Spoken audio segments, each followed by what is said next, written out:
Hey everyone, welcome to byGoldenberry. I'm Tina. I'm a passionate zero waster and crochet pattern designer. I personally use my crochet to make zero waste swaps for myself and our home. I've poured countless hours looking into sustainable yarns. I really hope that together we can build a sustainable crochet community.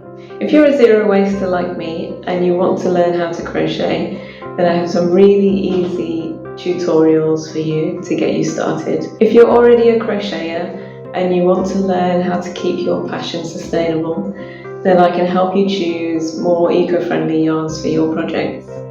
I'll be sharing tutorials on easy zero waste swaps and guidance on sustainable yarns, and also I might do some small videos on sustainable living as well. If you have any questions for me, just pop them in the comments. I really love reading them and answering them for you. Thanks for stopping by, and remember to like and subscribe to my channel for updates and to help me continue to help you.